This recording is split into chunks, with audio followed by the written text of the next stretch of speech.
ఈరోజు ఇండియాలో మనం చూసుకున్నట్టయితే హాట్ టాపిక్, యూనివర్సిటీ స్టూడెంట్స్ అందరూ రోడ్ల మీద ధర్నాలు చేస్తున్నారు. ఎందుకు? అందరూ బీజేపీని అపోజ్ చేస్తున్నారు. ఎందుకు? దీని గురించి మీకు తెలియాలంటే ఫస్ట్ మీకు తెలియాల్సింది యూజీసీ అంటే యూనివర్సిటీ గ్రాంట్ కమిషన్. సో ఏదైతే యూజీసీ అండర్లో ఉన్న యూనివర్సిటీస్ ఉన్నాయో అందులో ఉన్న చదివిన మన సర్టిఫికేట్స్, డిగ్రీ సర్టిఫికేట్స్ అన్ని వ్యాలిడ్. సో ఏదైతే యూజీసీ అండర్లో లేవో అన్ని ఇన్వాలిడ్ అనమాట. సో యూజీసీ ఎప్పటికప్పుడు కొత్త గైడ్ లైన్స్ అనేవి పెడుతూ ఉంటుంది యూనివర్సిటీస్ మీద. సో అలా పెట్టిన ఈ 2026లో ఒక రెగ్యులేషన్ యాక్ట్ అదే సమస్య తీసుకొచ్చింది. యూజీసీ కొత్తగా తెచ్చిన గైడ్ లైన్స్ ఏంటంటే ఈక్విటీ రెగ్యులేషన్స్ 2026 అనమాట.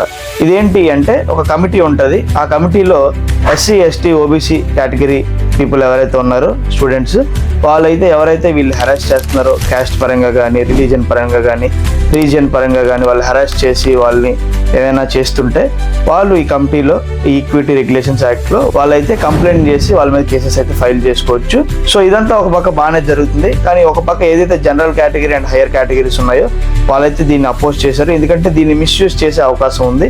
సో వాళ్ళు చాలా భయపడి దీని మీద అయితే ఇది ఆపాలని చెప్పి వాళ్ళైతే ప్రొటెస్ట్లు స్టార్ట్ చేశారు. ప్రస్తుతం సుప్రీం కోర్టు కూడా దీన్ని అయితే పెండింగ్ లో ఉంచింది. సో గవర్నమెంట్ అయితే మంచిగా ట్రై చేసినట్టు ఉంది, కాకపోతే కొంచెం మిస్ఫైర్ అయ్యింది. సో మీ ఒపీనియన్ ఏంటో ఇది మీరు కామెంట్లో తెలపండి. దీనివల్ల ఏంటి యూజెస్, దీనివల్ల ఏంటి డిసడ్వాంటేజెస్ అని. బాయ్.